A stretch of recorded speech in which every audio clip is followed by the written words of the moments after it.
Jovan, Buha! Buha! Yo, yo, I'm Jovan Buha, NBA reporter for Buha's Block, and welcome to another live show. Just got back from Crypto.com Arena, where the Lakers beat the Brooklyn Nets 116-99, a game that was closer than it should have been into the fourth quarter. LA entered the fourth only up one, and it was trading baskets with the Nets. Not even second string, more of like their third string early in the fourth quarter. Nets decide to tank this one, do not go back to Zaire Williams or Nic Claxton or Noah Clowney in the fourth. It only really went back to Traore there, and they got the job done. They had a competitive first three quarters, and similar to what Utah did against Denver tonight, it's not the only matchup where this happened, where a tanking team decided not really to play their primary guys in the fourth. For the Lakers' sake, they pulled away late and improved to 48-26 on the season. They maintain a 2.5 game lead over the Denver Nuggets, who have now won 5 in a row, 8 of 10. They're playing really well, nipping at the Lakers' heels, but with LA having the head-to-head tiebreaker, they have a bit of a cushion there. Lakers have won 14 of 16, and now, most importantly, they get their first 2-day break post-All-Star break. According to JJ, their first 2-day break like this since December 26th and 27th. So we'll see if they practice Sunday. Unclear on that as of right now. They could certainly use a practice, but they could also use the rest. So we'll definitely be off tomorrow, but we'll see how they handle Sunday. But just Lakers keep rolling. Again, 14 of 16, and there was some things to be a little concerned with tonight, but I think a lot of it has to do with fatigue and Marcus Smart still being out. Shout out to the chat. Shout out to the late night gang. Appreciate you all for tuning in after, we'll say, an uninspiring win tonight. I'm going to zoom through the game and get into the Q&A ASAP. But I do want to touch on a couple things. Obviously, Buha's big picture, notable performers will go sort of the normal length, and then 3 takeaways will be relatively short. So Buha's big picture is LA's defense is beginning to slip. And I look at the last 3 games, and I think there's been some real slippage on the defensive side for LA. Now, a couple of big caveats here. One, Marcus Smart has been out, and if you look at the Lakers on-off data, they are 7 points per 100 possessions worse defensively with Marcus off compared to when Marcus is on. So when Marcus is on, they have a 110.9 defensive rating, which is elite. That is up there for in that top 5 defense range. So Marcus being out for these past 3 games, I think there's a direct correlation there between Marcus being out of the lineup and LA's defense slipping. He is their defensive captain. He has been their best defender, their most impactful defender, and Marcus, I don't think it's a coincidence that he's missed these last 3 games and there's been some slippage. The Lakers have also just been fatigued. We've talked about it. Austin, he played 40 minutes tonight. Luka played 39. So this continues those guys playing heavy minutes, where Austin has now played 11 straight games, 37 or more minutes. Luka has played 10 of the past 11 games, 37 or more minutes. Those guys, I think, are playing an unsustainable minutes load right now. And the Indiana game should have been, the fourth quarter of the Indiana game should have been an opportunity for those guys to rest. Tonight should have been an opportunity for those guys to rest. The fact that Luka had to play 39 minutes against the Nets, Austin had to play 40 minutes against the Nets to close this one out. Not only is that disappointing, but it's also, I think, a bit costly from a fatigue perspective. Like, one thing that we discussed on Lakers Collective earlier in the week was we had circled Indiana, Brooklyn, and Washington as 3 games the Lakers could rest their starters a little bit more and get a big lead, hopefully hold on to it, and then get those guys in the maybe high 20s or low 30s at worst. Instead, they were not able to keep the lead at a certain length in the Indiana game. Indiana makes their big comeback, and then they have to play Luka. They also have to go back to LeBron and Austin late. And then tonight, they had to play those guys the entirety of the fourth quarter, like going with the normal rotation. So that was a bit disappointing. But looking at the last 3 games, I think about like holding the Pistons to 113. In the modern NBA, that's fine. Most teams are in that 115, 116 range if you look at the league average. But the Pistons scored at will down the stretch of that game. The final 5-6 minutes of that game, the Pistons were getting pretty much whatever they wanted against the Lakers defense. Then the Indiana game, they score 130, score 45 in the fourth quarter. And tonight, Brooklyn had 84 points through the first three quarters. And if not for their blatant tank job, I think this would have been a game. I think the Lakers still win. I think they eventually find their footing and pull away in this one, but I don't think it's as decisive as a win as this turned into over the final 5 or 6 minutes of this game. I think with Claxton and Williams, they were really struggling to contain Williams off the dribble, and he was targeting several guys. And I just think overall, and JJ touched on this after the game, the Lakers were a step slow tonight, and you could look at Marcus being out. You could look at the fatigue. You could look at maybe the opponents. I think there's a correlation between the three teams in terms of Pistons are without Cade, so maybe the Lakers were looking past them a little bit.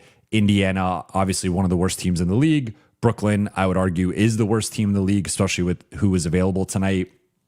So maybe there's an element of LA playing with their food and some of the trends that they had at times earlier in the season where they'd play down to their competition, or even in seasons past, I think it was more of an issue. Like this year, they have taken care of most of the sub 500 teams, but sometimes it's been closer than it should be. And I think these last few games have been that way. And they ended up losing to Detroit.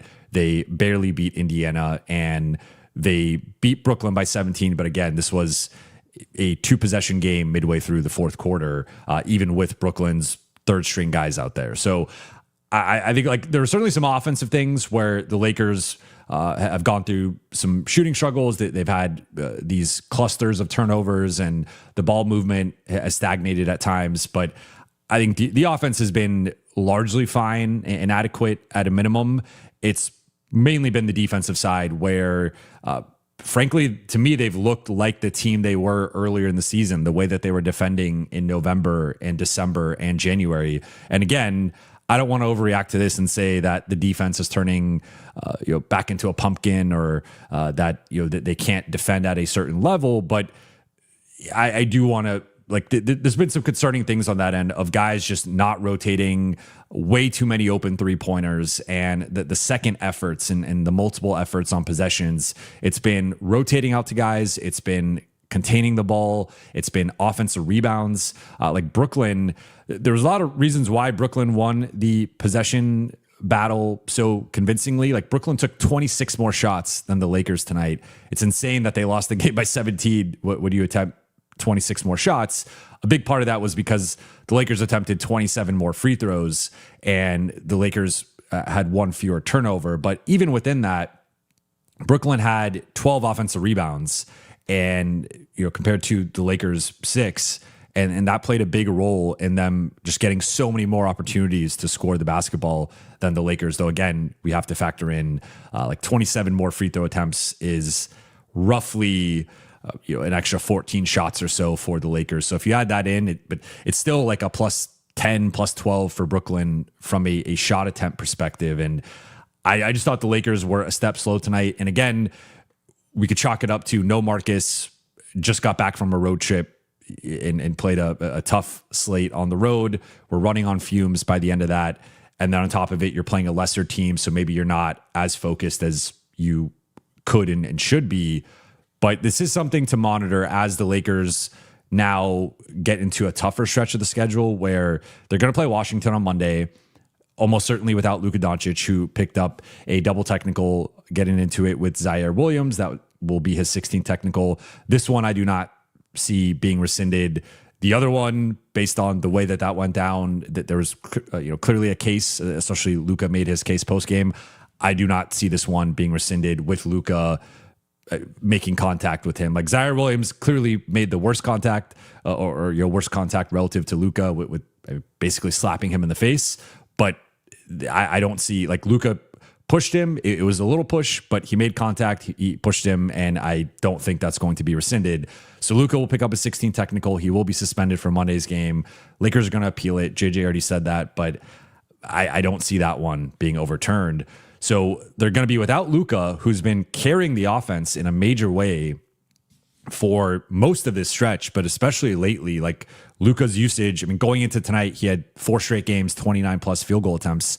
Tonight, he drops 41 on 15 to 25 shooting, really efficient there. I know like Washington is bad and the Lakers should still take care of business without Luka, but I mean, especially with how they defended tonight, like you defend like that against Washington and you don't have Luka offensively, that does become more of a game. There were segments of this game where his shot making just bailed them out. But then after that, it's second night of a back-to-back Cleveland. Then you travel to OKC the following day, play OKC on Thursday.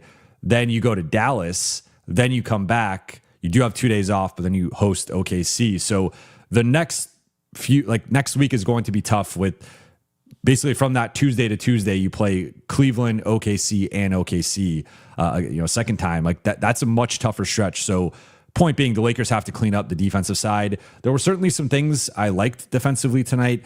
The centers combined for 8 blocks. Jackson Hayes had 5. DeAndre Ayton had 3. They had overall 18 stocks, 9 steals, 9 blocks. But we are talking about one of the worst teams in the league, one of the worst offenses in the league. So there was some nice defensive playmaking, but far too many breakdowns, far too much getting beat off the dribble, giving up layups, giving up offensive rebounds, giving up uncontested threes that Brooklyn just couldn't capitalize on. I think the Lakers got to clean that up and be much sharper because this is not the same level of defense we've seen from this group. Though, again, there's certain things you could justify. No Marcus, tired legs, which they'll benefit from having this break here, and lesser competition, though that, again, applies Monday against Washington. In terms of notable performers, we got to go to Luka Doncic first and foremost. 41 points, 8 rebounds, 3 assists, 3 steals, 1 block. Did have 5 turnovers, but efficient from a scoring perspective. 15 to 25 shooting, 5 for 10 on 3, 6 for 6 at the free throw line. I don't know what that true shooting percentage is off the top of my head, but that is a very high number. I would guess over 70%. Somewhere 75%, like an insane true shooting percentage for Luka coming off of this game. But he just continues to be in an incredible scoring groove. 15th 40-point game as a 15th 40-point game this season, which leads the NBA. He continues to climb the all-time Lakers list of career 40-point games, and 15 to 25, 5 to 10 on threes. So that means he went 10 for 15 inside the arc. He was just hitting everything tonight. And I really liked his downhill performance tonight, getting into the paint, attacking guys off the dribble, attacking from the wings and from the baseline. And just what was, I think, we've seen this before from Luka, so I don't want to act like it's something different. But you're just trying to contextualize a little bit. I really like the pace that he played with offensively and the way that he just relentlessly broke down their defense. You did pick up his 16th technical and will be suspended. I also thought the passing tonight, like 5 turnovers compared to 3 assists. You never want to have more turnovers than assists. But when you're scoring as efficiently as he's scoring, you can quibble with that if you want to. But he also had 4 stocks I thought played pretty solid defense. Like they targeted him a little bit, and Zaire Williams was able to take him off the dribble, get a couple fouls against him. But I thought he was really solid on the defensive end and also had his typical defensive playmaking. Austin Reeves broke out late and was a big part of the Lakers' fourth quarter push. He tied the Brooklyn Nets in the fourth quarter. Austin finished with 26 points, 8 rebounds, 5 assists, 1 steal, 7 to 13 shooting, 4 for 7 on threes, 8 for 11, at the free throw line. But he scored 15 of his 26 in the fourth quarter, matching the Nets team in its entirety. And quiet game for Austin. I think he had 4 points in the first half, then started to get going a little bit in the third quarter, then erupted in the fourth with 15, hit 4 threes in the fourth. And also, like I think JJ mentioned this after the game, like did a nice job getting downhill, drawing contact, getting to the free throw line, led the group with the 11 free throw attempts. And I think Lakers, just for a variety of reasons, went away from him early in this game, but he left and made his mark in that fourth quarter. And overall, like the 8 rebounds was tied with Luka and Jackson Hayes for the team lead. The 5 assists was second on the team behind LeBron. So just another really solid game for Austin, his 4th straight 20-point game. And it was nice to see, especially from deep. We talked about it on the road trip. He had shot 33% or worse in each of the 6 games, did not make more than 2 threes in any of those games. Tonight shoots over 50%, makes 4 threes. So it was nice to see his legs back and his jumper falling. LeBron, 14 points, 6 rebounds, 8 assists, 1 steal, 5 for 11 shooting, 0 for 1 on threes, 4 for 7 on free throws. Assisted to Bronny, which was the first assist between or from LeBron to Bronny in their careers. So that was an awesome moment. But I like LeBron ended up, he had a quick start. I think he had 7 points in the first quarter and was a little bit more quiet the rest of the game. But I really liked his downhill force and attacking the rim. 7 free throws for LeBron is a lot because he just doesn't really get calls consistently. So he was putting a lot of pressure on the rim, on the paint, and the passing tonight with the 8 assists led the group. I think defensively he had some rough moments, and as the low man, just some late rotations or non-rotations. But again, if anyone deserves to be a little bit tired on the defensive end right now, it is the 41-year-old in year 23. But he could certainly clean some things up defensively. Jake LaRavia had I will go to DA. We'll start more positive. DA, 9 points, 7 rebounds, 3 blocks, 1 steal, 3 for 3 shooting, 3 for 4 on free throws. Had a couple turnovers. I agreed with the decision to close with Jackson.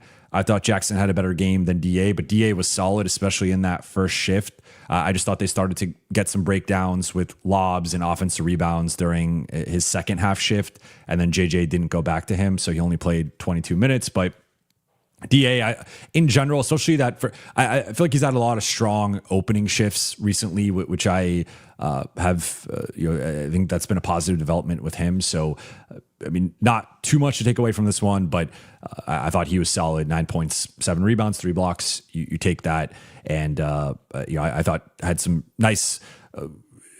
Some nice contests, like in addition to the blocks, had some nice contests and corrals on dribble penetration. Then Jake LaRavia struggled with foul trouble tonight, only played 18 minutes, 0 for 2 on threes.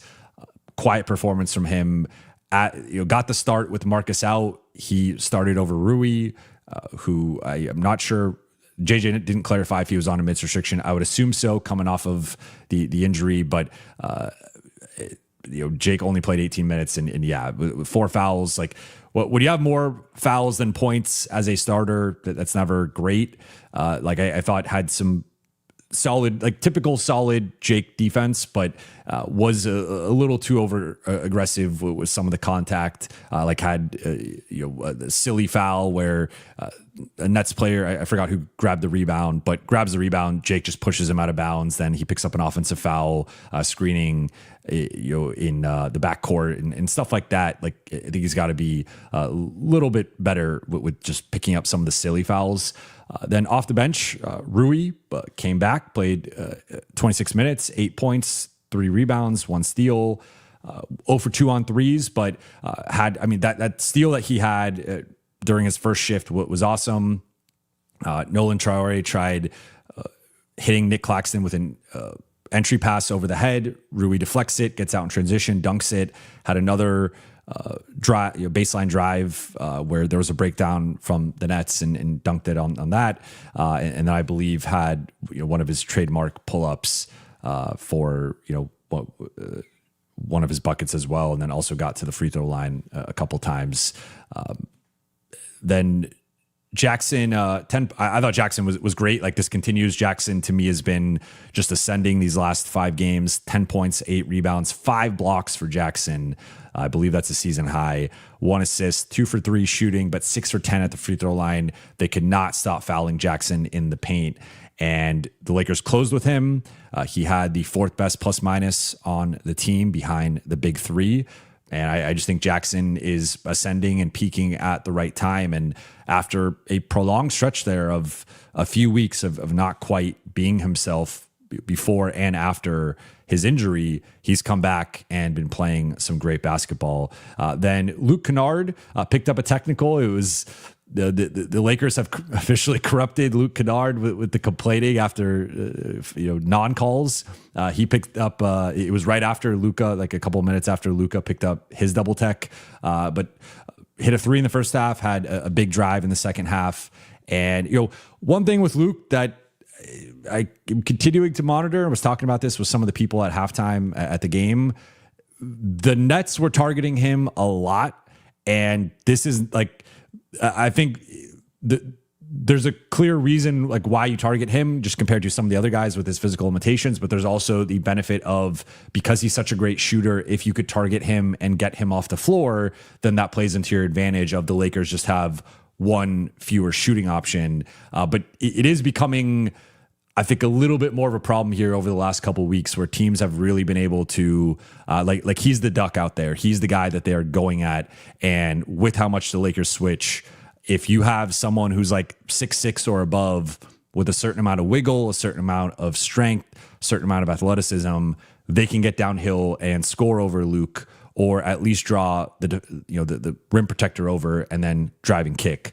So that's something that the Lakers are just going to have to scheme for a little bit better, I think, particularly in a playoff series. Bronny came in. So fun fact, according to JJ postgame, Bronny was not actually supposed to play tonight. What ended up happening was there was no stoppage in the first quarter late, and Austin actually ended up staying in longer than JJ and the coaching staff had planned for. So because Austin stayed in later, that ended up skewing the rotation. So Austin was supposed to come out and then come back in to start the second quarter. But because the rotation got thrown out of whack, JJ said there was this giant ripple effect of Bronny ends up starting the second quarter because they wanted a ball handler out there. But then it also affected Luke Kennard's minutes. It affected Jake LaRavia's minutes. It affected Jared Vanderbilt's minutes. So JJ said multiple guys ended up having their minutes and roles adjusted tonight because of that one incident in terms of Austin not being able to be pulled out late in the first quarter. So Bronny ends up getting the minutes and he hits a big 3. Remember at that point, I think the Nets were up 44-39 at that point early in the second. Lakers offense was in the mud. They were not playing well. And LeBron hits Bronny for the left wing 3, or sort of in between the top of the arc and the left wing. And it just came in and just was like he just continues to look solid out there, right? Like he's not necessarily standing out in a big way, but I think there were times in the past, especially going back to last season, where he would have stood out in a negative way. Like I think about that Philly game in December where he just did not look ready for that moment and that opportunity. And to see that performance from him to now, which we are, I guess 16 months later, like there's been some real progress there. And I think coming off of the Indiana game to this one, like just continues to make strides. And then Vando played 10 minutes. I thought was solid defensively, like disrupted them a bit in the backcourt where they were having to second guess some things. Was also playing the passing lanes. Like Lakers threw out some zone tonight a little bit, but Brooklyn was still able to attack that, without their bench guys. So yeah, I mean, just overall, I don't want to talk. I mean, that was my thoughts on the notable performers. Stat of the night for me is going to be the 9 blocks. That like Lakers are not a big shot blocking team, but to get the 5 blocks from Jackson, the 3 blocks from Ayton, and the block from Luka, that to me was notable. And I thought like that. They've been more of a playmaking team with the steals, and 9 steals is still a solid amount. But looked it up here quickly, and yeah, 9 blocks is tied for 3rd most on the season for LA. They had one game with 12 and a couple games with 10. And then in terms of my 3 takeaways, I'm going to rattle through these and then we will get into the Q&A. So takeaway number 1, I've already touched on this, so this one will be quick, but Luka's 16th tech, round 2. So Luka and Zaire Williams get into it. The Lakers started to lose their composure a little bit in that third quarter. You had Luka get the double tech, Luke Kennard get a tech, and they were really chirping at the refs and they were frustrated and they felt like every single possession they were not getting a foul call. And, JJ went off and defended it after the game, saying that the way that teams guard the Lakers, they just foul them on every possession. I do agree with that to an extent. I'm also like, the Lakers shot 42 free throws tonight. It's hard to complain about the refs on a night when you shoot 42 free throws. I don't think they got a great whistle tonight. I still think the Nets were fouling them a lot, but I don't think they got a bad whistle. Again, they had 5 guys with 4 more free throw attempts. 6 guys with 4 more free throw attempts. I thought they got a fine whistle, especially compared to the Nets side, where if anything, I think the Nets probably absorbed a bit more contact and only attempted 15 free throws themselves. But putting that aside, Luka and Zaire Williams are chirping, start to get into it, and Luka picks up an offensive foul, and then there's a dead ball situation, and he and Zaire are going at it, and then Zaire kind of brushes past him.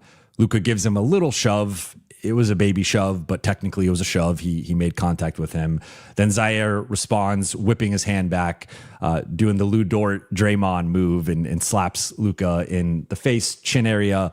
And then at first they review it for a potential flagrant on Zaire Williams, but then it ends up being ruled a double technical.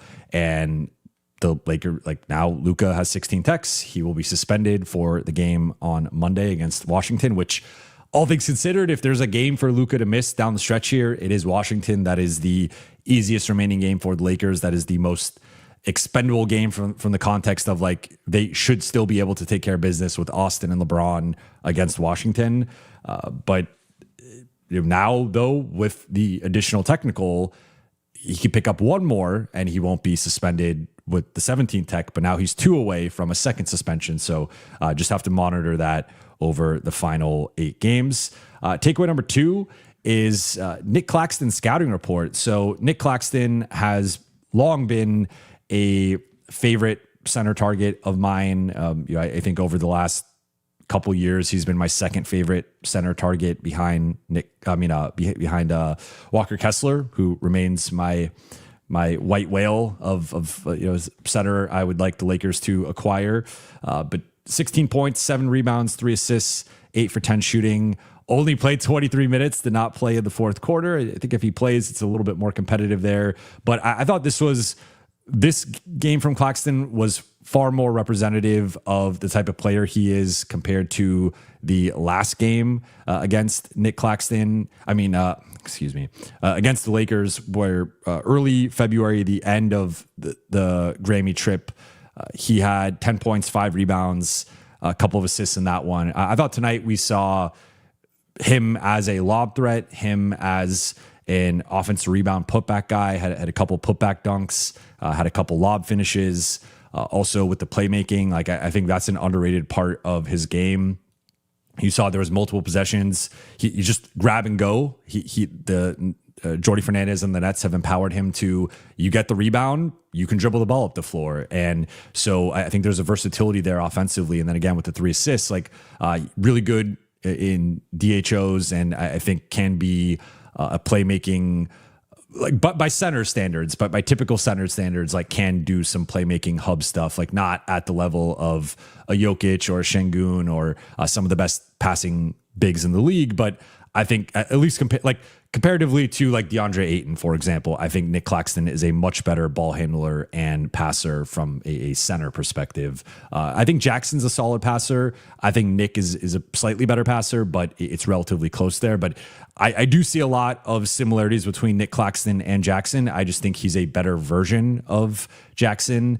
And so he's definitely a better rebounder than Jackson. And I think he's a slightly better switchable, versatile defender. So, I mean, look, like there are some physical limitations. We saw a couple of the drives against DA. He is on the slim side and he can be dislodged in air if he's trying to power through a bigger defender. But if you just have him in the Jackson Hayes, Derek Lively, Daniel Gafford role of you're going to dunk the ball off lobs, you're going to try to dunk the ball off dump off passes, and you're going to get offensive rebounds and putbacks, I think he could do that. But then I also think he could do some things at the top of the arc with the DHO game and also short roll playmaking. If teams double blitz Luka or Austin, he could then operate as a short roll playmaker. So I really like him on the offensive end. On the defensive end, I think he's really good on that end. And like, again, there is some maybe post defense concerns or some of the strength concerns, but that's where maybe you have a certain four. I mean, maybe that's LeBron, but if it's not LeBron, then you try to get a real power forward in terms of like a guy who's of a certain strength rather than going with the skinnier option, or you balance it out with a bigger center option off the bench. But I think Nic Claxton is really solid. And again, he's doing this like Nolan Traore. I like Nolan Traore. I think he's made some real strides. Tonight had 7 assists, did have 6 turnovers, but Nic Claxton's doing this with one of the worst rosters, if not the worst roster in the NBA. I think if you put him next to Luka and Austin and LeBron, he's going to look like a monster. And that's similar to the way he looked earlier in his career when he was playing with KD and Kyrie and James Harden. So I think he is a winning player in a losing situation. And whether it's the Lakers or someone else, someone needs to pluck him out of Brooklyn. And I think he will be a high-level starting 5. And then takeaway number 3, before we get into the Q&A, just injury update on Marcus. He continues to be day-to-day with his hip injury and ankle injury. JJ said he hopes he's back soon.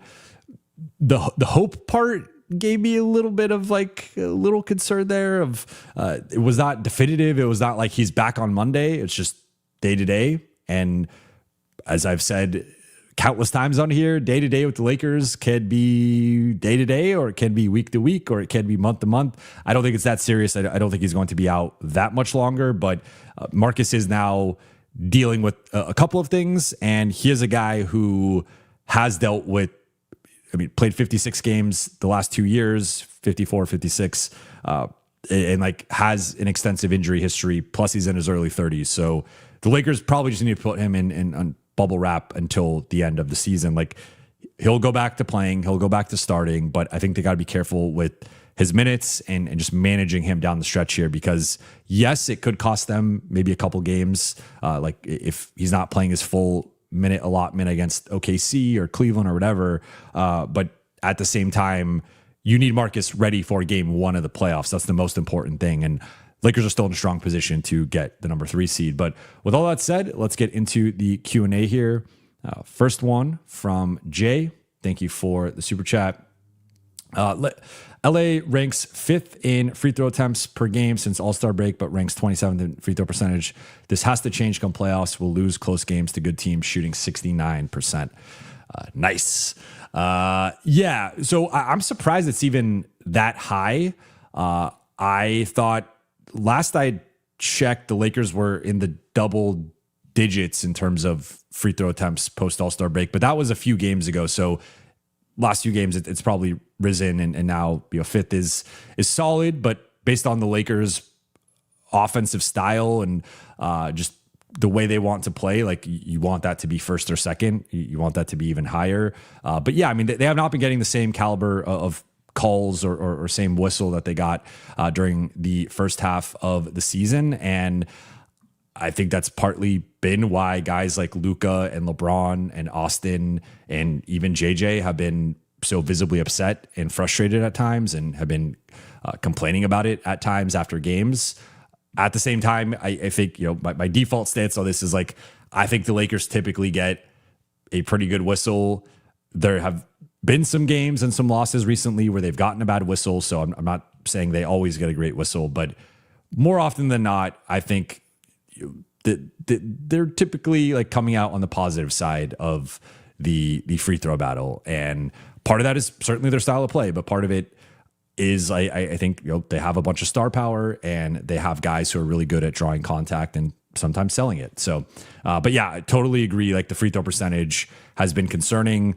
DA has not been shooting well at the free throw line. Jackson has not been shooting well. Austin had a couple misses, 3 misses tonight. We know about LeBron's always been high 60s, low 70s free throw shooter. So yeah, they gotta clean that up. And then another one from Jay, need to find a way to get AR going a little earlier in games, going to need a consistent second score to beat teams like San Antonio. Can't just rely on these fourth quarters. I agree. I think tonight they wanted to leverage, like I've talked about this before, but depending on the matchup, there's going to be a different entry point into the opposing defense. And tonight they're leaning a little bit more on LeBron in transition and with some of the bully ball and the drives. Like I thought LeBron's driving tonight was great. So LeBron had the early edge. Austin was more of an off-ball shooter and floor spacer. But I agree though. It has been more backloaded for Austin in terms of second halves and fourth quarters lately, but I think these last 4 games, he has returned to form, looked more like himself, like had a little, now that we have a little bit more distance from this recent stretch from Austin, it started with the New York game where he had 4 straight games, 25 plus, and shot 50 plus % in all 4 games, 38 plus % on threes, all 4 games, has a rough start to the road trip, both Houston games and the Miami game. But from Orlando on, he's been solid. Against Orlando, 26-7-5. Against Detroit, 24-2-5. And in the second half, I thought was their best shot creator down the stretch there. Indiana, 25, 8 assists. Tonight, 26-8-5. Has 15 points in the fourth quarter and helps break open the game. So, yeah, I think Austin, he had to bit of a skid there in the middle against Houston and Miami, but outside of that, we're now going on 4 really good games in a row, 3 subpar games, and then 4 really good games again. So like 8 of his past 11 games, I think Austin's been pretty good. And compared to where he was after returning from injury in early February up until early March, I think he's really made his mark in a serious way and has been a much better player than the player he was for that month, which makes some sense. It took him a little bit to get his legs back, but I agree. They got to get him going earlier in games. Cage Britt, thank you for the super chat. Jackson averaging 3.2 blocks in his last 5. Jackson's been playing great basketball, and I think this is a huge development for the Lakers. I talked about it after the Indiana game where it gave it was trend with how Jackson had been playing before this stretch. It was trending more into you really need DA to play at a certain level. Then you're kind of like, we don't really trust Jackson, and now we're gonna have to go small. Now I think it's like ideally DA plays at a certain level, and to his credit, he has been lately. Jackson is looking like the guy he was last year, but also like the guy he was earlier in the season. And then you also have the small ball option, which I think we will see to some degree depending on the matchup. So I think he's been playing, but to your point, like particularly defensively, offensively, Jackson is steady in terms of he's going to screen and roll and rim run hard and be a lob threat. And Jackson just only knows how to play one way on the offensive end. And it's a great fit with Luka and Austin and LeBron. But defensively, we know he can sometimes struggle with foul trouble. But I think he's really improved with his verticality. And lately, it's actually not just been the verticality, it's been the actual shot blocking and shot altering and contesting. And yeah, he's been in a great groove defensively. Connor Phillips, thank you for the super chat. 12 straight 30-point games for Luka, his personal record. Incredible stuff. Like we're running out of superlatives for Luka and his offensive play right now. I find it, well, funny but not funny that he had the week he just had, and then he dropped in the MVP ladder for NBA.com. I think one misconception with that, I want to be clear, like the guy who writes it is Sean Powell. Love Sean Powell. He is someone who has been was a mentor to me earlier in my career, and someone I've asked for advice, and we both share a big love for Drake. So he's my guy. But I'm making a distinction here just because I think people sometimes treat the NBA.com MVP ladder as like the definitive like breakdown of the race. And it's like, that's just Sean's opinion and you can disagree with it.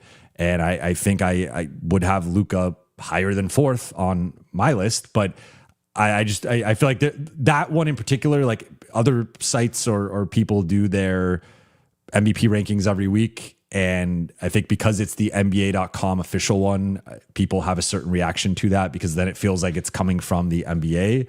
And technically he does work for the NBA, but that's just, that's his opinion, his take on where things are at. And that does not mean that is how it is going to necessarily play out. I do think there's been a lot of momentum for Wemby lately, and it does feel like it's become more of a two-man race between Wemby and SGA, and it's more of a battle between Luka and Jokic for third. But yeah, I mean, we'll see down the stretch here. Like I think I continue to say I think the two OKC games and to a lesser degree the Cleveland game will be huge opportunities for if the Lakers can go 2-1 or even 3-0 in those three games, and Luka outplay Mitchell, outplay Shea. The case only strengthens at that point. And but it does seem like he's probably third or fourth right now based on the betting odds and based on most of the discourse from the people who have votes. Danica, thank you for the super chat. Hard not to be optimistic with this team when the expectations for them were very low to begin with. Won't take much from this game because nobody had legs. Yeah, to be clear, I'm not trying to be. I was not trying to be a downer earlier. I think like the defense has not been as sharp these last few games, though I think there are legitimate reasons why. With no Marcus, the fatigue catching up to them, and lesser opponents, it's like human nature. You playing a lesser team, you're not going to take them as seriously as you probably should. It would have been interesting to see tonight, like if they were playing. Tonight was the OKC game, which would have been a hell of a treat coming off of a 6-game road trip. How does that look, and how seriously are the Lakers taking it, and are they able to make? I mean, does Marcus even can Marcus play maybe because it's sort of a must-win game or a measuring stick game? Like there's a lot of different factors that would have gone into tonight had it been a different opponent. But yeah, I certainly I will say like for those who listen to I did a season preview with Trevor Lane before the season, obviously, and my prediction, I want to say I said 52-30. I had them as the number 4 seed. I had them beating Minnesota in round 1, getting the revenge, and then losing to OKC in round 2. Looks like that was even low on my end. They're probably going to win 53 or 54 games. They're going to be the number 3 seed instead of the number 4 seed, and then we'll see what happens in round 2. But I would like to say I was closer to the actual result for the Lakers than a lot of people out there who were much more pessimistic on them. Even recently have been very pessimistic on them and had them as the 7 seed or winning 45 games. Like I would like to say I got close to hitting the mark. Jazz Singh, thank you for the super chat. Hey, Goat, appreciate you. How would you approach the summer free agency, restricted free agency, or trade? In what order? My priority would be Kessler for 35, re-sign Braun with the remaining, then trade. So it's a good question. And one thing I like about this question is that a lot of this will be played like, it's not necessarily a secret that a lot of free agency happens before free agency technically happens. So for example, I would assume that the Lakers are going to have a number in mind for Austin Reeves, and they will have that negotiated before free agency even starts. Like that's just how these things go. There will be intel on what numbers Kessler going for and what's it going to take to pry him from Utah. What's it going to take to pry Peyton Watson? What's it going to take to pry Tari Eason? And then into the free agents. And each free agent, their agents are doing their due diligence, and it's okay. It's kind of this like giant puzzle where there's all these moving pieces, and you kind of know, okay, well, like you kind of work down the market in terms of, okay, here are the top guys, here's where they're going. Player X, Y, Z are all staying put, but then player A and B might be available. So if they go to this team, all of a sudden I'm going to this team. But then if they go to this other team, now I'm going to the original team that wasn't able to land them. So like it's like a musical chair, game of musical chairs to some degree. And so I say all that to say, like, it is fluid in terms of like just depending on how things are playing out. I think you need a little bit of flexibility here and a little bit of fluidity to move and react depending on what happens. And sometimes things fall through. And maybe a team promises a guy something, but then they end up, someone else shakes loose and then they sign that guy or they trade for someone else. And then all of a sudden there's this domino effect of this guy goes here, this guy goes there, this guy goes here. And all of a sudden this guy is left without a team and you could get him on a bargain. So I would in general say I want some flexibility with how the Lakers approach this summer. But to your point, I think if you look at what's realistic and what's out there, I would prioritize the restricted free agents, Kessler and Watson in particular, to a lesser degree, Eason, and unless it's depends on the number, but I don't want to pay him $20+ million. I think that's an overpay, especially with his recent play. But if you could get Kessler or Watson somewhere in that 25 to 35 range, I think I'd be more comfortable going up for Kessler compared to Watson. But Watson has a big opportunity to close this season and have a big playoffs, and we'll see how the rest of his season goes. But those are the two guys I would prioritize. I would love either one of them. If you land Peyton Watson, I think he could play next to LeBron. And I think you could go into next year with a center. Maybe it is Kessler, but I doubt you land both. But DA or someone else as your starting center, LeBron, Watson, Austin, and Luka. And I think the jury is still out a bit on Watson's shot. And again, we'll see how he performs in the playoffs. But there has been some real improvement with his shot. And to be honest, I don't think it's going to be much worse than Marcus's shot. So I just think Watson can come in, add some length, some size, some athleticism. He can attack as a weak side guy. He's gotten much better attacking drives, attacking closeouts, and also has improved as a shooter. So I think it would just be an all-around upgrade over Marcus. While still keeping Marcus, I'm just saying replacing him as the starter. So I would prioritize Kessler and Watson, but you got to be flexible with reading the room, having your price of what you'd be willing to pay for them. And then if you can't get them, you got to move on, right? And then you go into the lower rungs in free agency. Another subplot to all this will be what happens with OKC and some of these other teams, but OKC in particular with Isaiah Hartenstein and Lou Dort. If OKC wins the title, it's really tough to give up a starter. If OKC loses at any point, whether it's the finals, conference finals, whenever, then it becomes a little bit tougher to justify it. And you might also be able to justify, hey, we need to mix some things around. I think between the two, it makes far more sense to let Lou Dort walk than Isaiah Hartenstein. And then you have the decision, do you just not exercise the team option on Lou Dort, let him become a free agent, or do you try to trade him? And if you're the Lakers, you could get him in either way. You could either sign him or you could give some sort of asset to OKC to trade for him, because if he is up for trade, there probably will be something of a bidding war for him. And then, but the Lakers, what they could offer that basically everyone else can't is just trade him into our cap space, and we don't have to send anything back to you because we have so much cap space, where other teams would then have to either send something back or now kind of have a conundrum and they have to move some money around in subsequent moves. So I would say for me, it would start with Kessler and Watson. I think both those guys are great long-term starters. I don't think you get both, but if you could get either one of them, I pursue that. After that, it would be the Dort, Hartenstein. Who else is out there that maybe you could pry by a financial move to take into your cap space? Then I would look toward the free agent class, because the free agent class is just not that good. It's just there's not many great options. With LeBron, we just don't even know what he wants to do in terms of, is he going to retire? Is he going to play again? Does he want to stay in LA? What does that number look like if he stays in LA? But I have said recently, especially with the success of the big three, I'd be open to that. I think it just depends what both sides want and what that looks like. And then depending on how much money, if it's Kessler and Braun or Watson and Braun, you're probably not going to have a lot of money left over. If it's Dort and LeBron, you might have a little bit more money left over.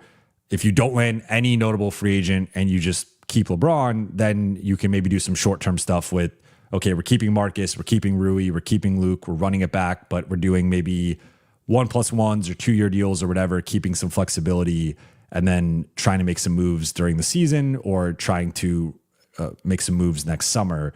I know fans don't want to hear that. That's certainly one of the worst case scenarios for the summer, but I would prioritize, I guess to summarize, I would prioritize restricted free agency first, trade second, free agency last. However, I think restricted free agency is the least likely. So that's a quick thing of, you're talking to the agent and you're saying, this is the number we had in mind. This is maybe like the max we can get it to. How realistic is this? And they should have a sense, talking to their incumbent teams, where that's at. And then you go from there. But restricted free agency is my top priority, but it's also the one that you have to be able to pivot off of very quickly because it's the least realistic. Keon Park, thank you for the super chat. If Giannis wants to come to LA, yes or no, and trade for Kessler and Watson. If Giannis wants to come to LA, I say yes. I mean, I don't want to overthink it. There are certainly some concerns with him based on his age and his injury history and the type of contract extension he's going to want. I don't feel great about paying him 4 years from now, maybe even 3 years from now.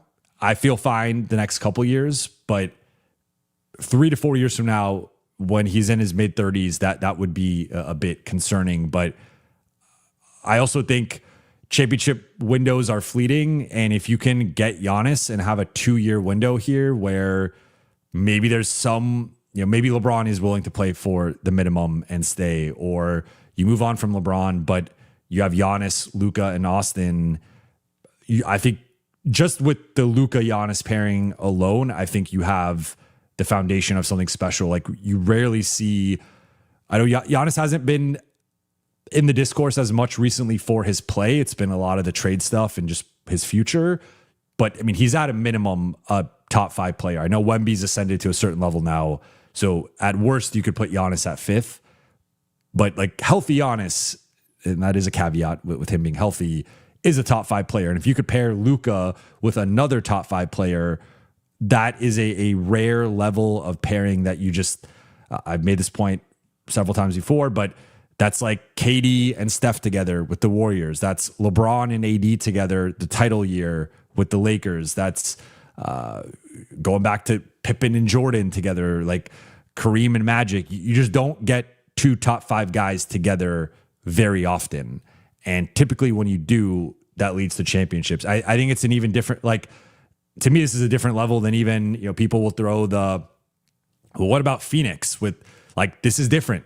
Both those guys are better than Kevin Durant was at that point in his career. Both those guys are better than Devin Booker. Both those guys are better than Bradley Beal. Like, it's just different. So I think if he's willing to come, and you also don't have to necessarily, like, if you can keep Austin, I think that would be another sub plot to me, would be really trying to prioritize keeping Austin. Then I think you have to entertain it. For the other guys, I would trade for Kessler and Watson. I would sign them, and I would do a sign and trade for them. So yeah, I would trade for any of those 3.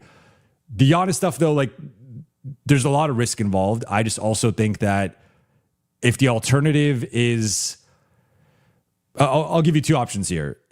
if it's trade for Giannis or basically just run it back with this group one more year, I would prefer to trade for Giannis.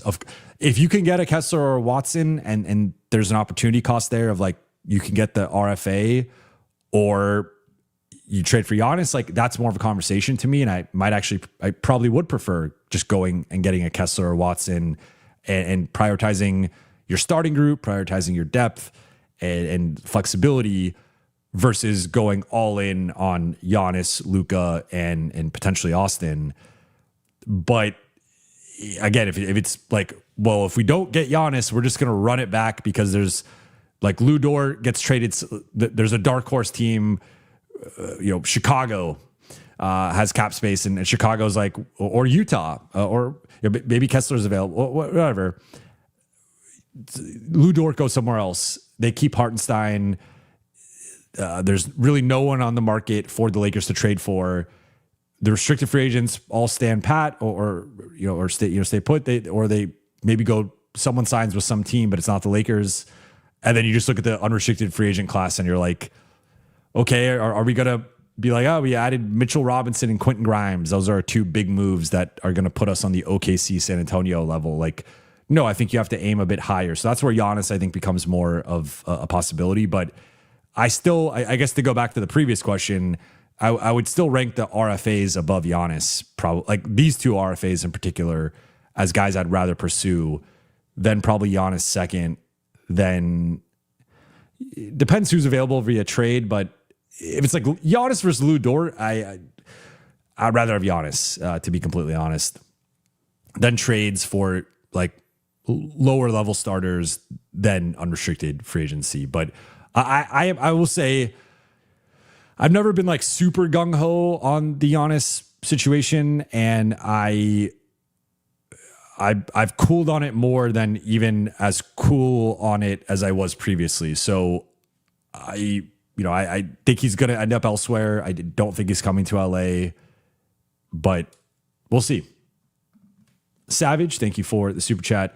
AR saying, give me the ball and I'll finish it in the post-game interview is exactly the confidence I want to see him start the game with. Yeah, I mean, the thing with the starts of games is just the Lakers have a strategy in the first quarter, and it's Luka runs the show, and it's backed up with the results of he's the leading scorer in the first quarter across. I mean, he's the leading scorer overall, but particularly in the first quarter, and that's just Luka's preferred style of play. So based on the pecking order, it is going to, like, the number one option gets to dictate the terms of engagement to some degree, and that starts with the Lakers are going to funnel the offense through Luka for the first 8 minutes of the game. And I think that is, and then so that sometimes it feels like it's like funneled through Luka, then there's one of the other two between Austin and LeBron will get a certain amount of volume. Tonight it was LeBron. Some nights it's been Austin. And then Marcus or DA or maybe someone subs in. And then there's like kind of a third guy who's more random and based on the matchup of maybe they're not defending the rim well. All of a sudden it's a bunch of lobs and dump offs for the big man, or maybe they're sinking in a bunch and they're leaving the kick out pass from Marcus, Rui, whoever. So it depends on the defense and how they're defending it, but it does feel like there's room for like three offensive options in the first quarter, and it's typically Luka, one of the stars, and then one of the role players. That tends to be the hierarchy. Then the other star has a quieter start and then progressively plays their way into the game. But in general, I agree with you. I would probably like a more egalitarian approach to the offense, even in the first quarter, but that's just not the way that they operate with the first quarter offense. So I don't think that's going to change. Rude, thank you for the super chat. Don't like the heavy minutes, risking injuries, and guys look exhausted. This doesn't feel sustainable at all. It feels like last year again. I 100% agree with you. This has been something I've been harping on for really all season, but especially lately as I think it's gotten a little out of control. And I agree with you because I thought the Lakers kind of ran their guys into the ground last season down the stretch. And this is like the downside to some of these, like we've talked about it before, where the Lakers have had these post All-Star break runs But one of the things that I feel like we've seen in every postseason with these runs, right? Like if you think about 2023, it's really been like 4 straight years that they've had some post All-Star break success and some sort of run. They at some point, like of course, have lost in the playoffs, which happens for 29 of the 30 teams. But it's also felt like they've sort of ran into a physical wall and have just not had the legs and, as JJ likes to say, the championship conditioning. Like it felt like in the 2023 series against Denver, like Denver was out executing them in the fourth quarters, but the Lakers, it felt like Denver was in better shape than the Lakers. And there was an element of physicality that Denver had over the Lakers. Then same thing again, 2024. And like the Lakers have lost a lot of close. They've been what's interesting, they'll test it this postseason. Like the Lakers have kind of been a bad clutch team in the playoffs, the last few playoffs, where a lot of close losses to Denver, a couple close losses to Minnesota, game 3, game 4, the context of Luka, food poisoning or being sick in game 3. But they've lost a lot of close games. And I have felt like part of that's been a lack of conditioning and also being a bit burnt out and tired from these like mad dashes they've made to close the regular season. And this feels like they're kind of repeating that again. If they play Houston round 1, I don't think it's going to necessarily matter, but I think he could certainly catch up to them in round 2 against San Antonio or OKC, depending on how the bracket breaks out. So yeah, I'm with you. Like, I think JJ's got to trust the bench a little bit more. The primary guys have to play a little bit better and put some of these teams away.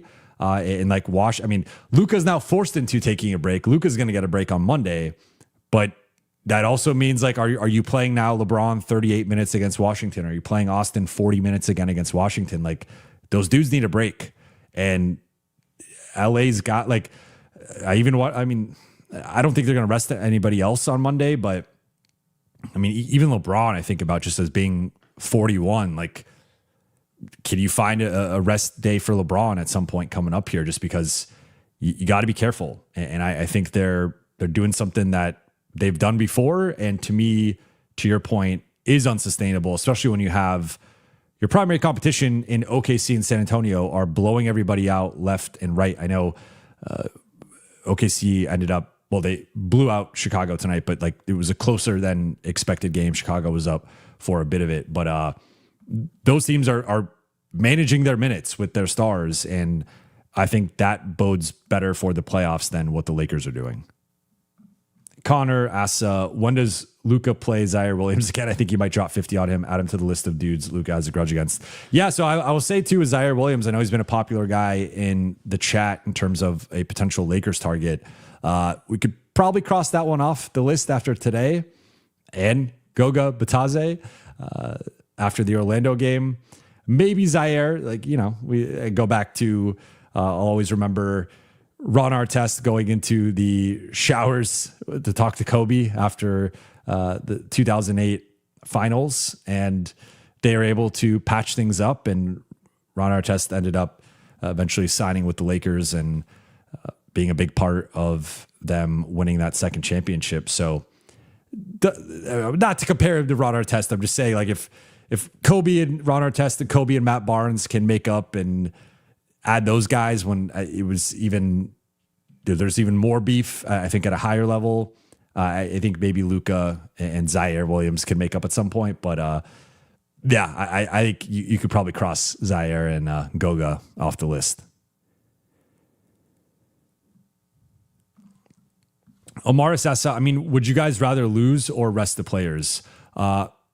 Ideally, you can rest guys and not lose. Like between the two, I would say I think this is a false dichotomy where I don't think those are the only two outcomes. My larger point is the way that JJ's acting in some of these recent games.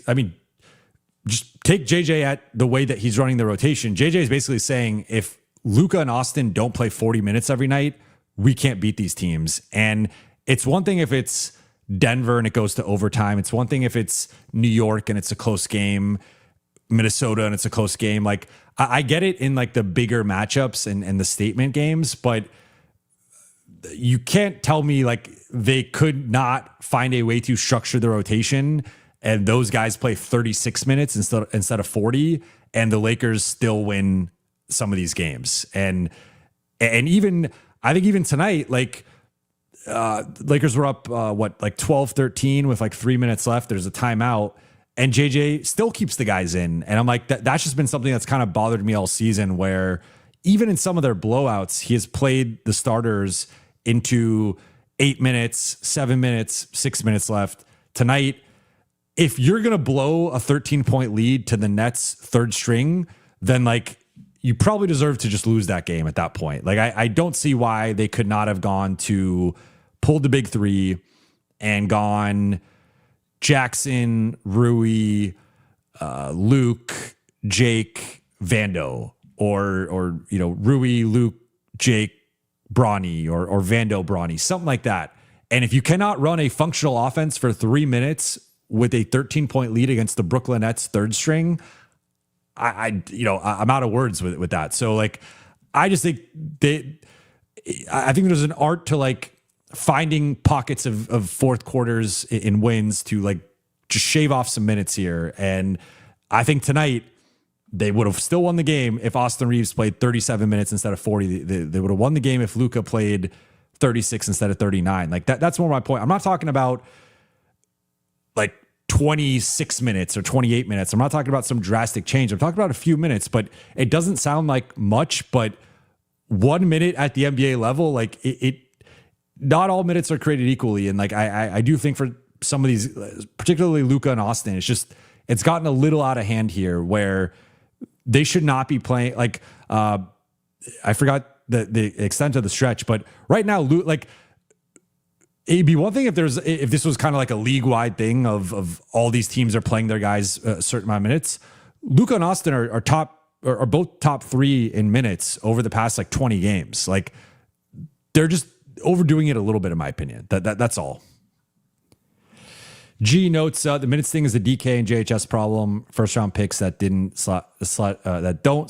help the team who should be getting minutes. Yeah, and I will note like it's interesting.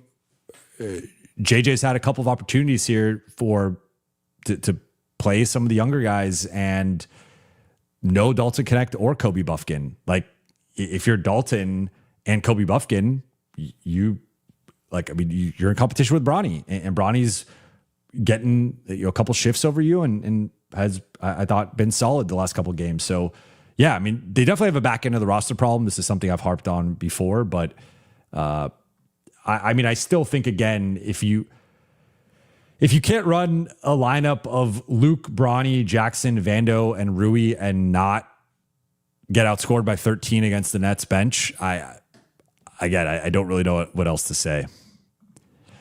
OMG, hey Jovan, JJ needs to trust in players. If you don't let them play through mistakes, stars are going to get completely exhausted. This differs from good to great coach.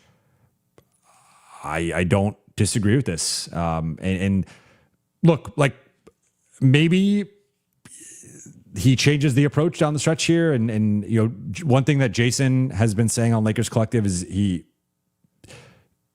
in defense of JJ has been, okay, well, they've treated all these games like must wins. They've won a lot of them, right? They've won 14-16. The strategy is working. Maybe they start resting some guys down the stretch here. Maybe they start reducing the minutes down the stretch. Maybe, but Indiana and Brooklyn were 2 golden opportunities to do it. Now, again, Monday, Luka's being forced into resting, but I just think they're playing with fire here. And one thing I haven't touched on yet on today's show, I was looking at the schedules for the Lakers and the Nuggets. And based on the schedule for the Nuggets, I think there's a chance that Denver only loses one more time the rest of the regular season, maybe twice. But let's just say in like a worst case scenario for the Lakers, Denver only loses one more time. The Lakers then can lose 3 games over their final 8 and still maintain the 3 seed. So they could go 5-3. If they go 4 and look, they're playing Cleveland and OKC twice. It's not I think they're going to win at least one of those 3 games, but there's a chance they could lose all 3. And if they lose all 3, they cannot lose any of the other games. Otherwise, now they're in real jeopardy of dropping to number 4. So point being, like, yes, they have a lead over Denver and they're in a great position to stay at number 3, but it is probably going to require them playing into the final couple games of the season, if not all the way out. And if they're forced to do that, I just think with the way JJ has been doling out the minutes, he's probably going to continue leading into the starters and them playing a certain amount of time. And again, like, you're going to have a week, I guess, between the end of the regular season and the playoffs. So maybe that's enough for guys to rest and recover. At the same time, JJ talked about last postseason that he didn't go that hard in practice. He let the guys kind of use that as a break, and he thought they were unprepared for game 1. So JJ's been talking about having a harder lead into the playoffs in terms of how hard they're practicing, how physical they're going, how intense they're playing. And so that time might not be like that much of rest time. So we're projecting out here, like, zooming out, big picture, like, things are great for the Lakers right now. I don't want to paint this in like a negative light. I'm just noticing that, especially in comparison to some of their contemporaries across the West, they're running their guys into the ground right now. And I think they just got to be a little bit careful with it, especially with Luka. I mean, another possession today, he's grabbing at his hip. He looks like he's lumbering a little bit. Austin has been dealing with the leg stuff and, you know, his calf stuff. So it's like, I just think you got to be careful with it. And again, I'm not talking about play Luka and Austin 30 minutes. I'm talking about, can you get 40 to 36? Can you get 39 to 35 or 36? That's all I'm saying. It's a few minutes. And what it probably just means is more staggering and less of the big 3 together. I assume to some extent JJ's trying to play the big 3 more together to make up for the lost time, which I get. But I think you just got to be like, we've seen this movie before with guys playing too much late in the season. And I just think they got to be careful with that. Sucker free money. Hey, Jovan, would you rather risk sending an offer for a restricted free agent target Peyton Watson and wait for 3 days, cap hold, match period, or play it safe and immediately go after unrestricted free agents this summer? I would like to do my due diligence if I'm the Lakers and figure out what is the price that's going to make Denver uncomfortable. And if you can get to that price and make them uncomfortable, then you go for it and at least try it. If not, then you have to pivot to Kessler or pivot to the trade market or pivot to unrestricted free agency. So I would, I guess between the two, I would probably lean the second one just because it is risky to tie your cap space up for 3 days, just kind of blindly. Like I don't think, especially with RFAs, you should operate with like blind faith or optimism or chance. I think you have to have a realistic understanding of what their market is going to be, what their team wants to pay them, and that is information you can get. Like, so I think the Lakers will have a good sense going into the final few days before free agency about what's realistic and what's not. If they find it realistic, I think you take the chance. If you don't think it's realistic, then you got to move on and look at other options. Omaris, would you do $30 million on Watson? I think so. I'd prefer closer to 25 million. Like 30 million is a lot, but I think he is a great fit for what the Lakers need in the front court. He can play the 3 or the 4. He's really good at guarding down. So like one of the things I think about when I think about the fit with Luka is a unique player because Luka is a guard offensively and a forward defensively. So with Watson and what he could do, I think he could guard 1 through 3. So if you have, it depends if you have LeBron as well, but if you have LeBron, then you just keep LeBron at the 4 defensively. You probably will have Luka at the 3 defensively, and then Watson is guarding backcourt guys with Austin, but then could also guard some 3s if you want to put Luka on a guard.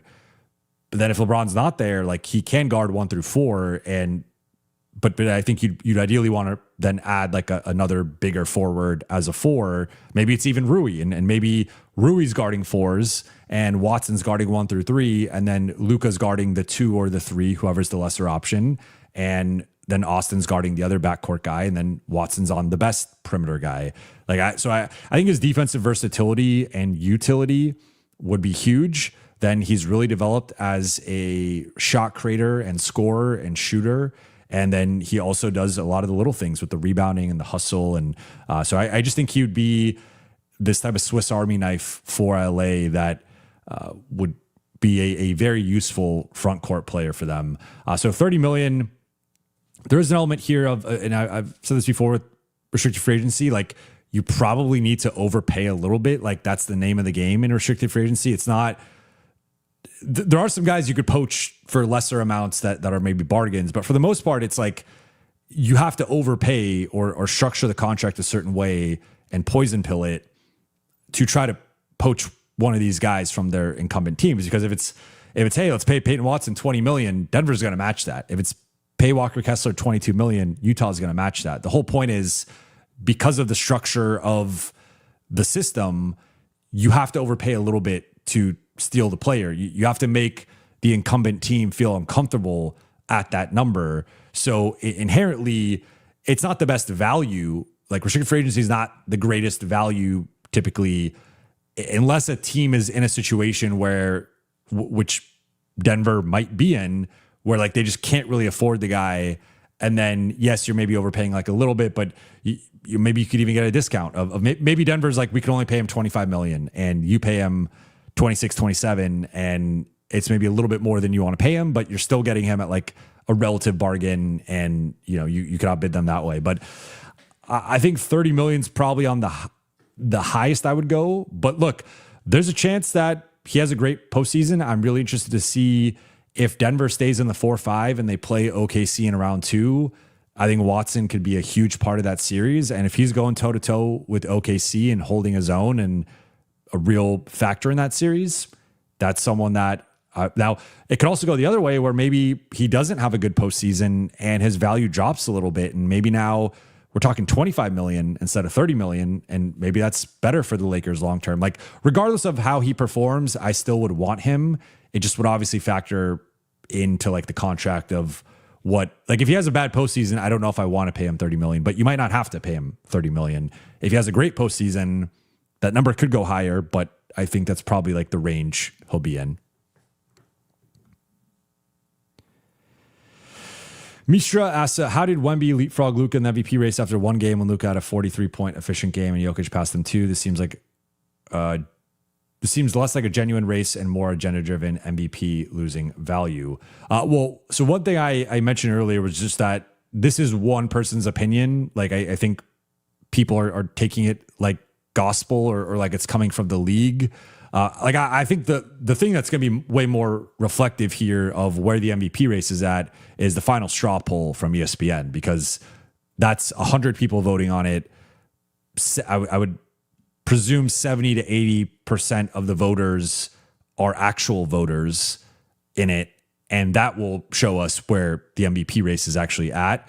But just from my understanding of Wemby's like rise, it's been largely based on, I mean, the Spurs have been on a tear. They have a chance to overtake the Thunder for the 1 seed, and he is leading all MVP candidates in on-off. So that's been a big thing that, and then certain metrics he is number 1 in over even Shea and Jokic, who've been 1 and 2 in most metrics all season. That would be the thing. I think it is kind of becoming who's the best player on the best team. And it does shift every season. This season, it feels like it's a combination of like who's going to be the number 1 seed in the West, plus like who has the best on-off and advanced metrics. And that, Wemby's still like 3rd in a lot of them. So it's harder to make that case for him over Shea and Jokic. But I said it earlier. I don't agree with Luka dropping. I don't think Luka should be 4th, but it does feel like right now it's between Shea and Wemby. Omaris, Jovan, does the net rating still concern you? No, it does not, because let's pull it up here. On the season, it's on the season, it's not good. Like no other way to frame it. It's just on the season, the Lakers are 14th in net rating, 1.5 net rating, or tied for 13th, 1.5 net rating, tied with Atlanta. Not good. Not company you want to be in. However, we go to post All-Star break, which I prefer because I know the Lakers have been on this extended great stretch. I don't want to just isolate the last 16 games. I do want to factor in they had a close win over the Clippers. They had 3 disappointing losses, like a little bit of a broader sample here. But post All-Star break, LA's 15-5, and they have a 6.5 net rating, which is 8th in the NBA and 3rd in the West behind only San Antonio and OKC. Now, there's a big gap there. San Antonio's plus 13.4, OKC's plus 9.1, LA's at 6.5. So almost a 3-point gap with them in OKC and almost a 7-point gap with them in San Antonio, who's just crushing everybody right now. But LA has been, by any objective measure, the 3rd best team in the West post All-Star break. Like, that's not only reflected in the season-long standings, but if you care more about what have you done for me lately and how our team's playing going into the playoffs, the Lakers have been the 3rd best team in the West, which is really encouraging going into round 1. And the 6.5 net rating, for some context, if they had that over the full course of the season, that would be the 6th best net rating behind only OKC, Detroit, San Antonio, Boston, and New York. So it would be the 3rd best net rating in the West, again, behind OKC and San Antonio, and then again, the 6th best overall. So for the season, yes, it's not great. Like, the Lakers were a 500 team basically from December through the end of February. Like December 1st through the end of February, I think there were a couple games above 500, really pedestrian stats across the board. That New York game, everything flipped. I believe it was March 3rd.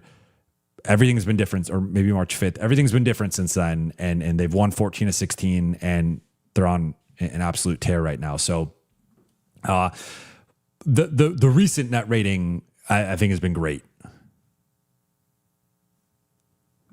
Lakers says a 53 plus wins trending. I think so. I think the Lakers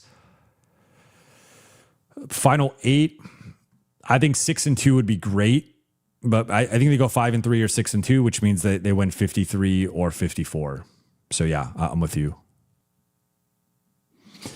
Kennedy asks, how do we get Rui and Luke more involved offensively? It's a great question, and it's a question that I've not had the answer to, and clearly the Lakers have not had the answer to. I think with the way that they deploy their shooters, it's actually a lot of the involvement for Rui and Luke ends up being teams running them off the 3-point line. Like if you think about with Rui, it's a lot of kick out to Rui, team closes out hard on him. He goes to the 1-2 dribble pull up.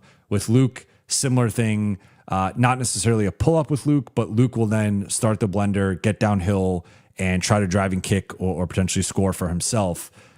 But I think because of I think it's partly the Lakers offense sometimes being a little slow, a little methodical, and there's a lot of prodding and just, it's kind of like their half court offense can sometimes stagnate and be a little bit slow, but it's on the scouting report. Like, do not leave Rui, do not leave Luke. Those are 2 guys you do not help off of. You help off Marcus, you help off Jake, you help off Vando, you help off anybody else basically, outside of the stars. You do not help off Luke and Rui. And we see when teams help off Luke and Rui, the sheer panic in their face as they frantically rotate to try and close out on them and contest them. So part of it, I think, is like the nature of the Lakers offense of they're trying to generate looks for stationary shooters, but those guys have to be open. And when it's Rui and Luke, teams are just refusing to help off of them and hoping to live more in a 4-on-4 environment. But if they do get them looks, a lot of times teams will then close out and force them into driving. And so I think with both guys, they can let it fly a little bit more. I do sometimes get the sense with both that, like, I think they like both big top 10 3-point shooters percentage wise, and they're not just going to take like contested threes or low percentage threes. I would like to see a little bit more of that gunner mentality from both of them, just because they are such high-level shooters. But I think a lot of times what happens is either it's a driving kick situation and the defender does not help, or if they do help, they will then aggressively rotate over, force them to put the ball on the floor. Now, look, they are each getting 3 or 4 3-point attempts per game, so there will be the breakdowns and opportunities for them to shoot. But to your point, you would like to see maybe 6 combined 3-point attempts turn into 10 combined 3-point attempts or 12 combined 3-point attempts. And for that, I think the Lakers need a little bit more zip, a little bit more verve in the half court. I think they could run more actions for those guys on the weak side and on the move. And then also those guys can just let it fly a little bit more. And like, hey, I would not mind more contested Luke Kennard threes. He's like that level of a shooter where just let it fly. All right, going a few more minutes here.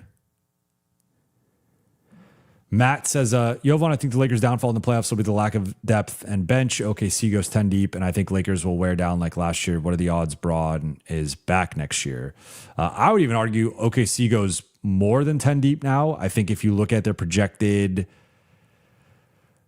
so if you go projected full strength group, Hartenstein, Chet, J-Dub, Lu Dort, Shea, bench, Caruso, Wallace, AJ Mitchell, Jalen Williams has been playing incredible basketball, and he's one of the best backup centers in the league. It's just ridiculous what they have there.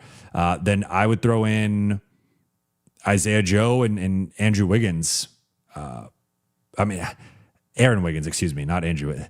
Might as well have Andrew Wiggins on the Thunder bench too. But Isaiah Joe and Aaron Wiggins. I think that. Oh, I didn't even mention Jared McCain. So yeah, I think they go 12 deep. I think so. I would put McCain actually in that top 10. Isaiah Joe is probably 11th, and then Aaron Wiggins has kind of been on the outside of the rotation more recently.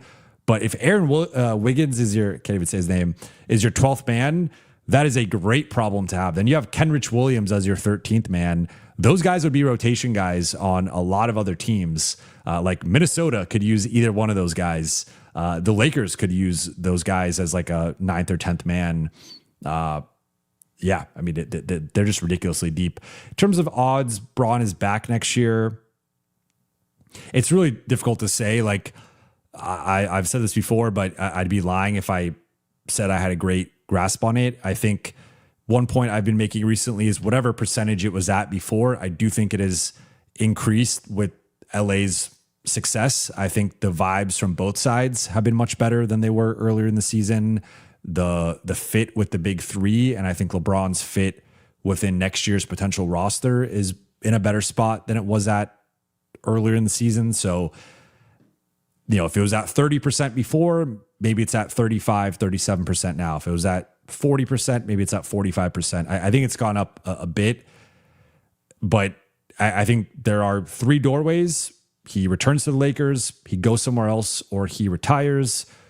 2 of those doorways do not include the Lakers. So I still continue to contend that it's, I would guess, less than a 50% chance he's back, but him staying a Laker might actually be the most likely outcome of those 3 possibilities. Maybe it is like a 40, 30, 30 situation, or 30% retirement feels a little bit high. Maybe that's like 15, 20%.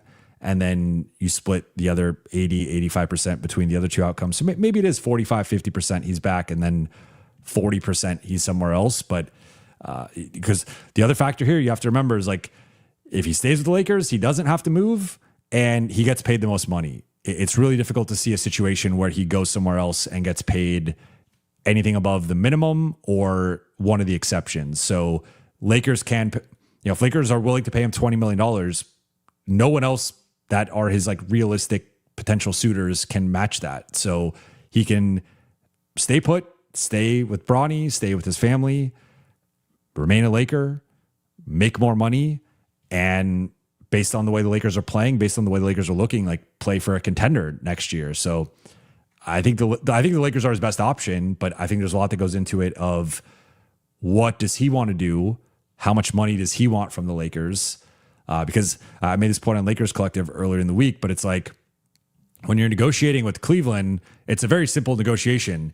LeBron, we only have the vet minimum. That's all we can offer you.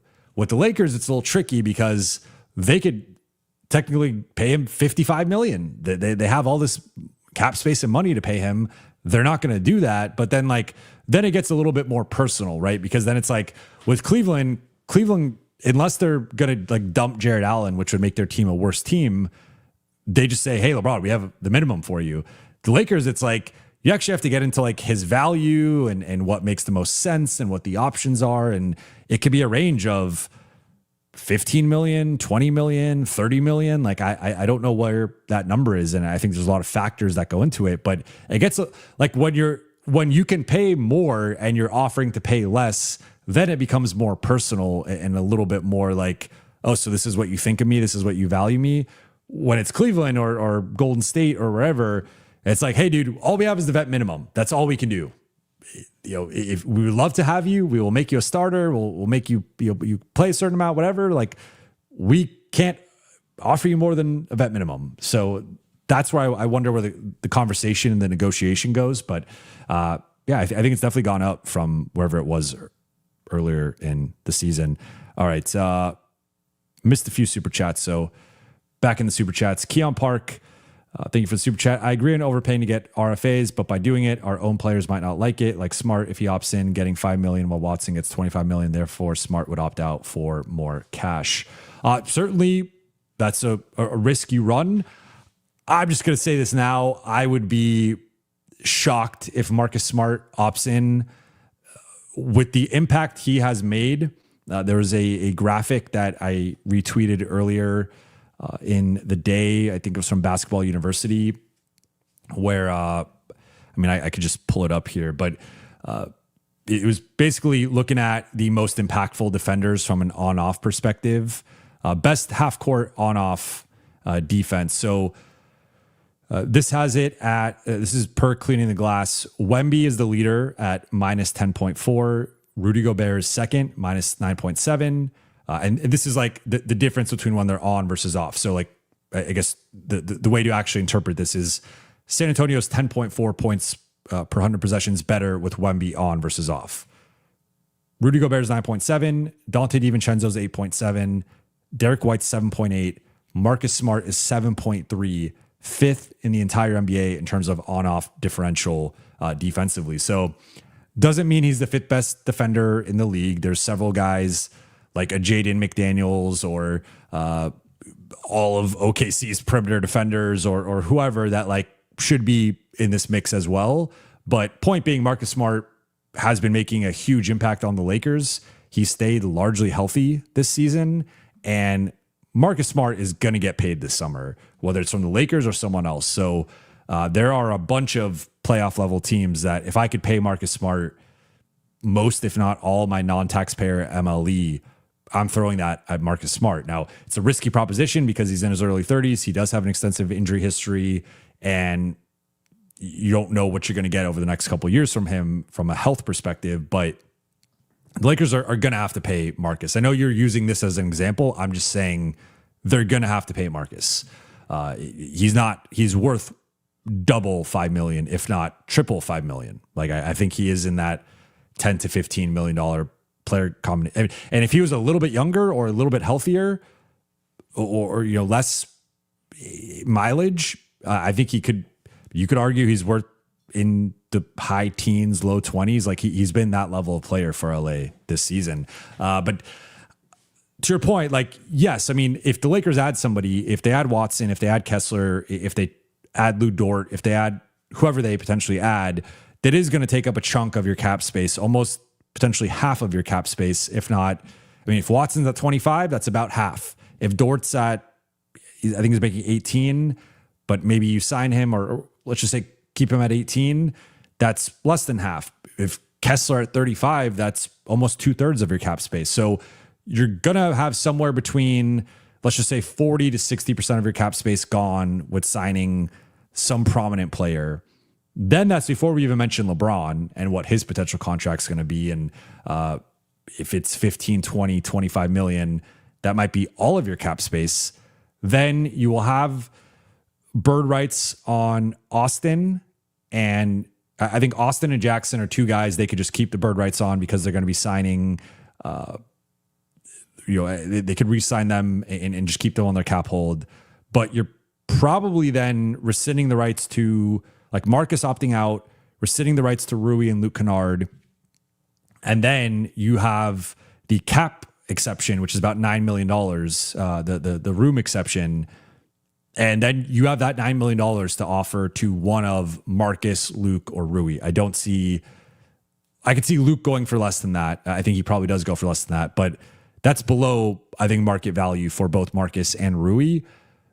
I could see Marcus staying for that. I think that's a little bit less for Rui. So then at that point, you potentially lose Rui and Luke, unless Luke wants to come back for a minimum. So yeah, they're in a little bit of a tough spot there with retaining some of their guys. If they add some bigger names, and depending on what happens with LeBron, but there's also a scenario where if, let's say, LeBron retires or he leaves, you could still add Watson.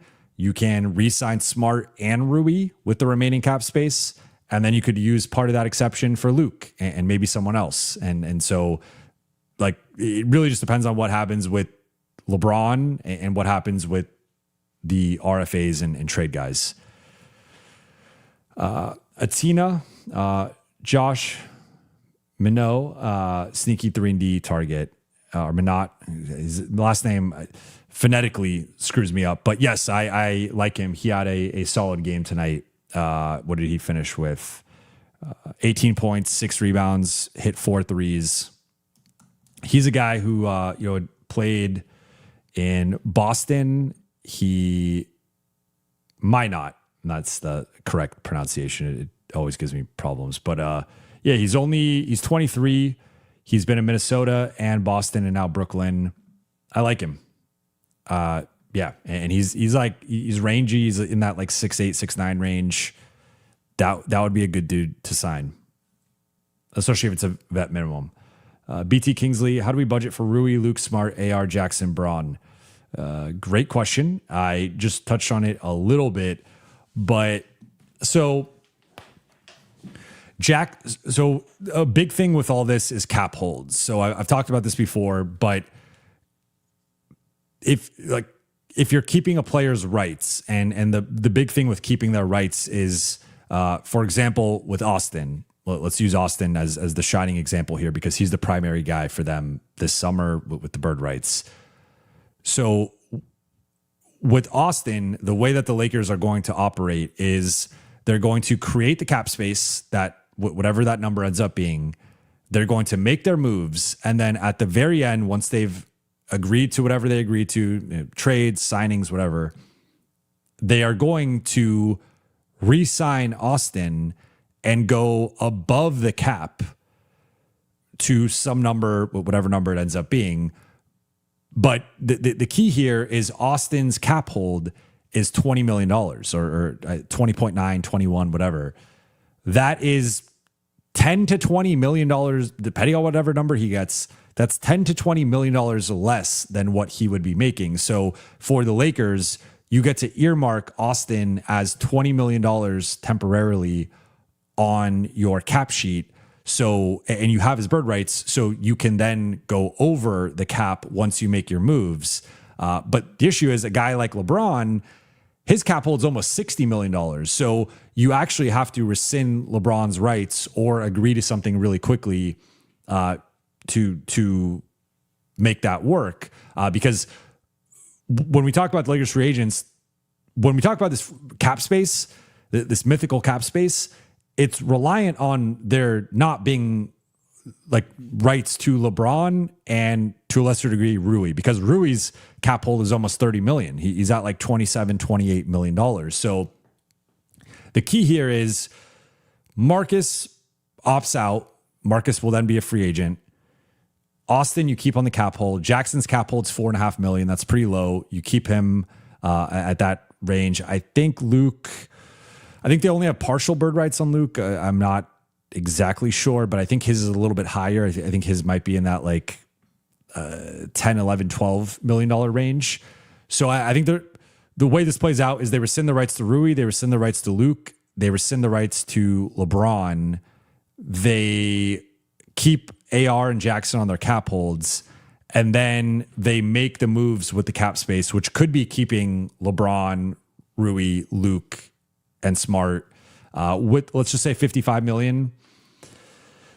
I mean, LeBron then 15, 20 million, Rui maybe 13 to 16 million, somewhere in there. Luke, I think, is somewhere in like the $6 to $8 million range. And then Marcus is probably somewhere 10 to 12, 10 to 14.